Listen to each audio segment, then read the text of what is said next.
अगर तुम नीट 2027 की तैयारी कर रहे हो तो ये वीडियो तुम्हें एंड तक देखनी होगी, क्योंकि इस वीडियो में मैं तुम्हें बताऊंगा बायोलॉजी में 360 में से 360 कैसे लाने हैं, केमिस्ट्री को कैसे स्ट्रॉन्ग करना है और फिजिक्स से डरना कैसे बंद करना है। ऑनेस्टली अगर तुमने ये वीडियो ध्यान से देख ली ना तो रोड मैप के लिए बार बार यूट्यूब पे भटकने की जरूरत नहीं पड़ेगी। मैं गारंटी देता हूं आपको और कोई वीडियो नहीं देखनी पड़ेगी, क्योंकि मैं तुम्हें वही चीज बताऊंगा जो काश मुझे 11th स्टार्ट करने के टाइम में किसी ने बता दी होती।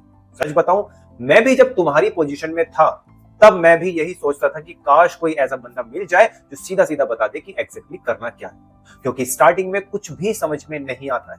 ये समझ में नहीं आता क्या पढ़ना है, कितना पढ़ना है, किस सब्जेक्ट पे ज्यादा फोकस करना है और कहाँ गलती हो रही है जिस वजह से सिलेक्शन नहीं मिल पा रहा। और शायद उन्हीं सब चीजों को फेस करते करते ही मैं आज यहाँ तक पहुंचा।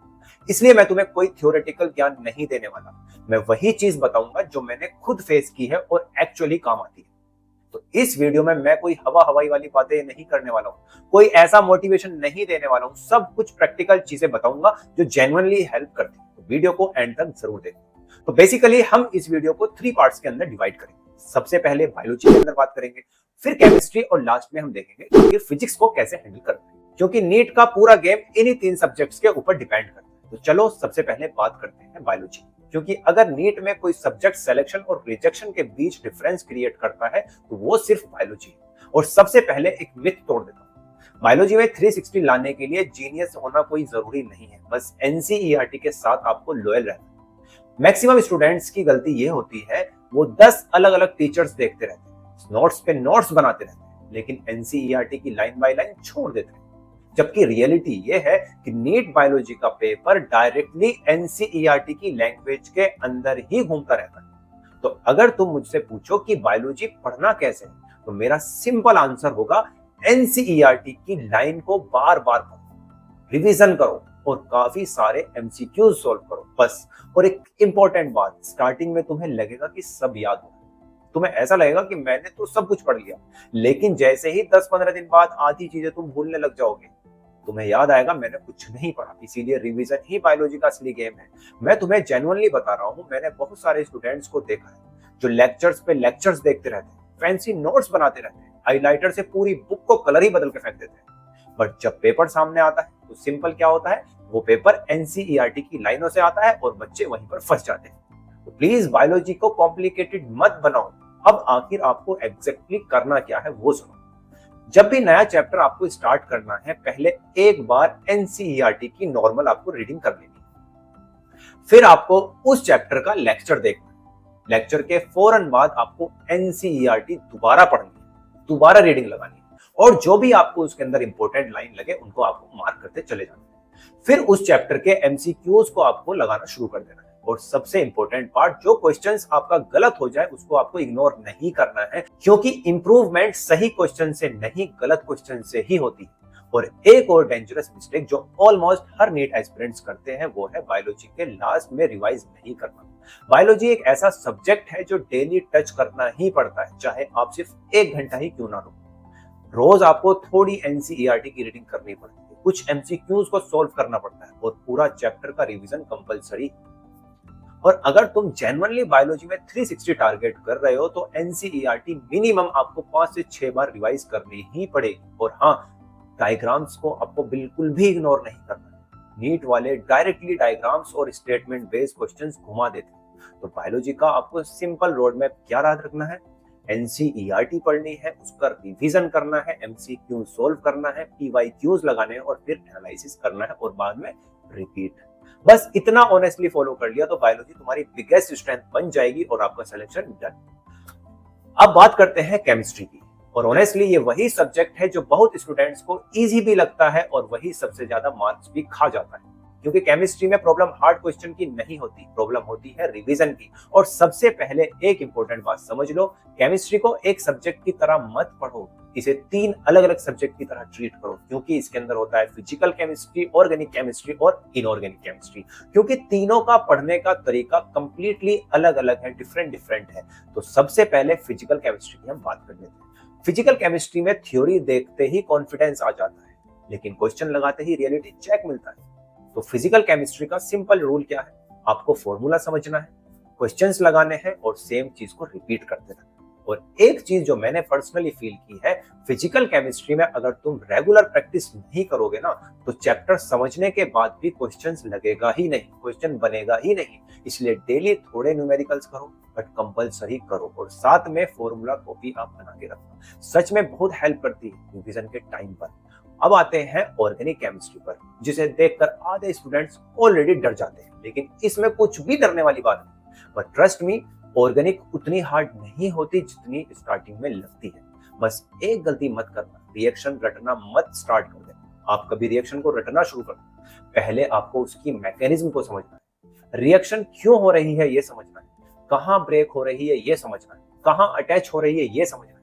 जब आप लॉजिक से समझोगे तो आपको समझ में आ जाएगा और रिएक्शन ऑटोमेटिकली आपको याद होने लग जाएगा। और ऑर्गेनिक में रिवीजन बहुत इंपॉर्टेंट है, क्योंकि अगर 15-20 दिन टच नहीं करोगे तो सब मिक्सअप लगने लगेगा। इसलिए रोज थोड़ी ऑर्गेनिक कंपलसरी। अब सबसे डेंजरस पार्ट की तरफ चलते हैं, वो है इनऑर्गेनिक केमिस्ट्री। ऑनेस्टली इनऑर्गेनिक में शॉर्टकट ढूंढने की गलती नहीं करनी है आपको। एनसीईआरटी ही सब कुछ है। मैक्सिमम क्वेश्चंस डायरेक्टली एनसीईआरटी की लाइनों से उठ करके आ जाते हैं। तो क्या करना है आपको? कुछ भी खास नहीं करना है। एनसीईआरटी की लाइन बाय लाइन आपको रीडिंग कर लेनी है, बार बार रिवीजन करना है, और स्टेटमेंट बेस्ड क्वेश्चंस को आपको एमसीक्यूज लगा लेना है। Specially coordination compound, P block and D and F block को आपको स्ट्रांगली याद करना है। इनको स्ट्रॉन्ग करना बहुत ज्यादा इंपॉर्टेंट है। और एक बात जो बहुत लोग कम बताते हैं, केमिस्ट्री में इंप्रूवमेंट एकदम से नहीं आता। स्टार्टिंग में मार्क्स फ्लक्चुएट करते हैं, कभी आपके 120 आएंगे, कभी 80, कभी दोबारा से 140, बट पैनिक नहीं करना है, कंसिस्टेंसी आपको रखनी है। तो ओवरऑल केमिस्ट्री का रोड मैप बिल्कुल सिंपल है। आपको फिजिकल के अंदर प्रैक्टिस करनी है, ऑर्गेनिक के अंदर अंडरस्टैंडिंग के साथ रिवीजन करना है, और इनऑर्गेनिक में आपको सिर्फ और सिर्फ एनसीईआरटी पढ़नी है। अगर तुमने ये बैलेंस मेंटेन कर लिया तो केमिस्ट्री तुम्हारा स्कोर बूस्टर बन जाएगा और आपका सिलेक्शन डन। अब फाइनली बात करते हैं सबसे स्ट्रॉन्गेस्ट और सबसे जिससे बच्चे सबसे ज्यादा डरते हैं उस सब्जेक्ट की, वो है फिजिक्स।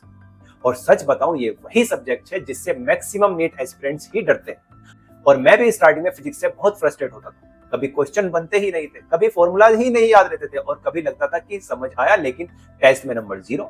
बट धीरे धीरे एक चीज समझ आई, फिजिक्स पढ़ने का सब्जेक्ट नहीं है, फिजिक्स है सोल्व करने का सब्जेक्ट, मैक्सिमम क्वेश्चंस करने का सब्जेक्ट। मैक्सिमम स्टूडेंट्स की बिगेस्ट मिस्टेक पता है क्या होती है? वो होती है वो 7 से 8 घंटे लगातार लेक्चर देखते रहते हैं, नोट्स बनाते रहते हैं, बट क्वेश्चंस को लगाते ही नहीं है। और फिर जब क्वेश्चन लगाते हैं तो वो सोल्व नहीं होते, और फिर लगता है कि फिजिक्स वीक है। जेन्युइनली बता रहा हूं, फिजिक्स में इंप्रूवमेंट सिर्फ क्वेश्चंस प्रैक्टिस से ही आता है। तो फिजिक्स का सिंपल पैटर्न आपको याद रखना है, लेक्चर देखना है, शॉर्ट नोट्स बनाने हैं, क्वेश्चंस को अटेम्प्ट करना है, और जितने भी एरर आए उनको एनालाइज करना है, बस। और एक इंपॉर्टेंट बात, स्टार्टिंग में हार्ड क्वेश्चंस पर आपको जंप नहीं करना है। पहले आपको बेसिक क्वेश्चंस करने हैं, थ्योरी वाले क्वेश्चंस करने हैं। जब आप उनको अच्छे से करने लगो तब आपको थोड़ा मॉडरेट की तरफ चल लेना है, और फिर आपको नीट लेवल वाले क्वेश्चंस डायरेक्टली करने हैं। क्योंकि डायरेक्टली हार्ड क्वेश्चंस करोगे तो कॉन्फिडेंस ही टूट जाएगा, और फॉर्मूला रिवीजन बहुत ज्यादा इंपॉर्टेंट है। तो एक सेपरेट फॉर्मूला नोटबुक बना लेना, रोज 15 से 20 मिनट सिर्फ फॉर्मूला ही आपको रिवाइज करना है। और एक चीज जो मैंने पर्सनली बहुत लेट समझी, फिजिक्स में सिर्फ क्वेश्चन सॉल्व करना इनफ नहीं है, तुम्हें ये भी एनालाइज करना पड़ेगा कि आखिर तुम्हारी गलती कहां हुई, कॉन्सेप्ट वीक था या फिर कैलकुलेशन, सिली मिस्टेक्स थी या फिर अप्रोच इशू था, क्योंकि इंप्रूवमेंट वहीं से आता है। और हाँ, अगर स्टार्टिंग में फिजिक्स में मार्क्स कम आ रहे हैं तो डिमोटिवेट नहीं होना है।